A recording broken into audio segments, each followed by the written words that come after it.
The camera opens on a dimly lit street at night, quiet, almost too quiet. A lone figure walks, head down, shoulders curved, the sound of footsteps echoing like whispers of regret. Beneath that faint glow, something unsettling brews, a story about how kindness can quietly bleed a soul dry. Tonight, we expose the ruin born from being too nice. We grow up hearing that kindness conquers cruelty, that goodness prevails. But the truth buried in psychology's darker corridors is more twisted. Being too nice doesn't protect you, it disarms you, strips your boundaries, and invites the wolves inside pretending to need help. Niceness, in its excessive form, becomes a silent self-destruction ritual. Dark psychology reveals that manipulators sense kindness like sharks sense blood. They orbit those who refuse to say no, gradually threading emotional chains around their victim's conscience. The smile that once inspired warmth becomes the bait that feeds others' greed. Niceness, in the wrong hands, is a currency of control. Think about the colleague who always says yes to every request, the friend who never complains. They seem selfless, but underneath burns quiet exhaustion, a craving to be seen beyond people's needs. This is the invisible price of being perpetually agreeable, invisibility, and eventual erasure of self-voice. When you cannot say no, you abandon yourself. The brain craves approval, releases dopamine when others validate your goodness, but every act of pleading niceness rewires your self-worth to depend on others. Over time, you don't live for yourself, you perform for applause, feeding a void that only grows hungrier. Dark psychologists call this the kindness trap. A behavioral loop where empathy becomes weakness and predators flourish nearby, testing how far they can push before the nice person breaks. Every unspoken resentment builds pressure beneath a disguised smile, waiting for that inevitable crack in composure. From an evolutionary standpoint, humans who cooperated survived, but our modern environment twists that instinct. Today's predators are not saber-toothed beasts, they are charming co-workers, lovers, even relatives. They camouflage manipulation with praise until you willingly hand over your peace in exchange for acceptance. Niceness becomes a mask, worn so tightly that your real face starts disappearing. The problem isn't kindness itself, it's the total erasure of assertiveness, the fear of confrontation, the avoidance of conflict at any cost. Conflict builds respect, avoidance breeds exploitation. Consider the brain's emotional architecture. When your reward system learns that saying yes brings temporary peace, it suppresses discomfort even when boundaries are violated. You become addicted to harmony, allergic to discomfort. That addiction lets manipulators sculpt your behavior like artists of compliance. In a chilling irony, being too nice often attracts chaos. Like moths to light, opportunists cling to your warmth, slowly draining your time, resources, and mental clarity. You'll excuse their disrespect, rationalize their selfishness, believing selflessness is noble. But nobility without defense is merely self-sacrifice. The darker truth. People respect power, not pity. And chronic niceness masks fear, fear of rejection, fear of judgment, fear of being seen as selfish.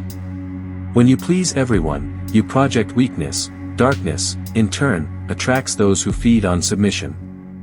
Respect requires edges. Neuroscience shows that boundaries release oxytocin, the chemical of trust and safety. Without them, your body lives in hidden anxiety, your cortisol levels spike. You smile, but deep inside, your nervous system screams that something is wrong. Each forced grin becomes another brick in your emotional coffin. Watch a chronic people pleaser. You will see them nodding through insults, apologizing for things they didn't do. They laugh when hurt, compliment when criticized. This behavioral camouflage blurs truth until even they forget their identity. Niceness turns them into ghosts within their own lives. Empaths often fall victim first. Their compassion, biologically linked to mirror neurons, makes them absorb emotional toxins of others. They become emotional sponges, carrying pain that isn't theirs. Eventually, their kindness becomes a contagion of exhaustion. Dark psychology profiles call this the vampire dynamic. One gives energy, the other feeds. The power imbalance grows slowly, subtly, masked under words like friendship, loyalty, or love. But make no mistake, it's predation, refined and disguised with charm. Saying yes to everything is easy, saying no demands courage. Every no forces you to face discomfort, possible rejection. Yet, psychologically, rejection sharpens resilience. The timid nice person avoids it, keeping their peace short-term while losing all control long-term. Observe the manipulator's strategy: guilt, flattery, dependency. They will thank you profusely before asking for more. Once they sense you crumble under disapproval, they know exactly how to steer you. You are conditioned to crave their approval as if it were oxygen. Overniceness is a quiet addiction to being liked. Each compliment you earn offers a brief high, followed by empty silence. That emotional crash drives you to overextend again, desperately seeking warmth that never lasts. It's a psychological treadmill with no finish line. Manipulative personalities, from narcissists to sociopaths, exploit this trait with precision. They test your tolerance by crossing small boundaries, then larger ones. And you, desperate to avoid conflict, allow it, until all emotional resources are spent, all self-worth drained. They call it affection, it's extraction. There comes a breaking point, a moment of awakening when the nice person finally sees the cost. The smiles fade, the fatigue unmasked. Psychology calls this compassion fatigue, a collapse of emotional energy. What remains is bitterness, confusion, and haunting guilt for caring too much. The most dangerous predators never raise their voice, never strike.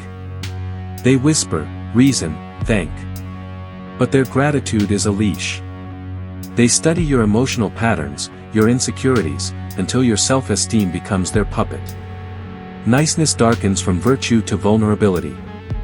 In relationships, the too nice partner apologizes just to keep peace. Conflict avoidance becomes submission.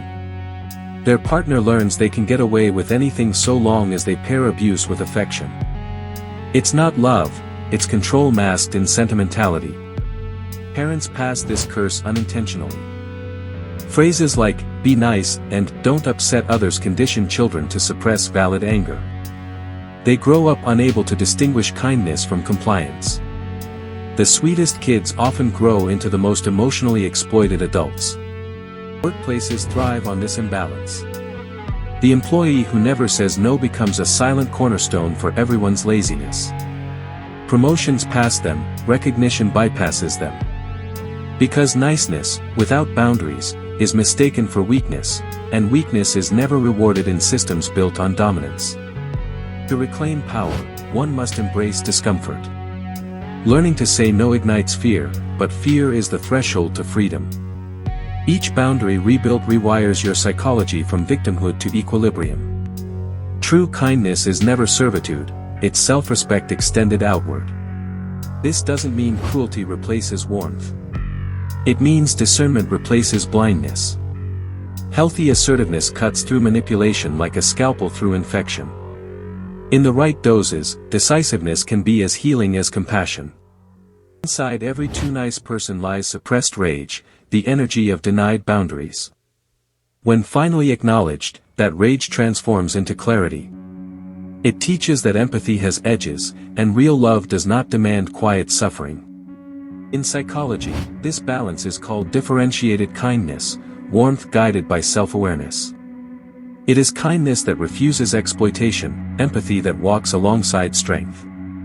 People may fear it at first, but ultimately, they respect it. Fear, after all, is the gateway to respect. The transformation begins the moment you prioritize authenticity over approval. It is not an overnight victory, it's a rewiring of old trauma patterns. Each time you choose to honor your limits, you reclaim a piece of your identity lost to endless pleasing. Remember, manipulation feeds on predictability. When you stop being perpetually agreeable, manipulators lose their script. Confusion overtakes them, they withdraw to hunt easier prey. That silence, though eerie at first, is actually peace returning to you. Dark psychology dissects this reversal. The once pleaser now exudes calm authority.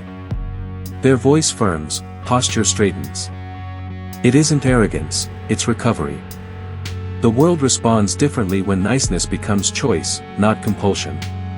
Those around you may resist your new strength. They accuse you of changing, becoming cold, self-centered. Yet, their anger only confirms the truth: they benefited from your weakness. Growth always threatens those who fed on your compliance. Eventually, new people arrive, ones who respect your no as much as your yes. They see your kindness as power, not servitude. That circle doesn't drain you, it revitalizes. Boundaries don't isolate, they filter. Being too nice will destroy your life, but being kind with strength can rebuild it. The darkness of exploitation is inevitable when empathy lacks armor. In the end, the goal isn't to stop caring, it's to care in ways that don't cost your soul. As the closing credits drift, remember this chilling paradox: light without shadow blinds, and kindness without power dissolves. The world doesn't need more nice people, it needs kind people with boundaries sharper than deception. That's how light finally survives the dark.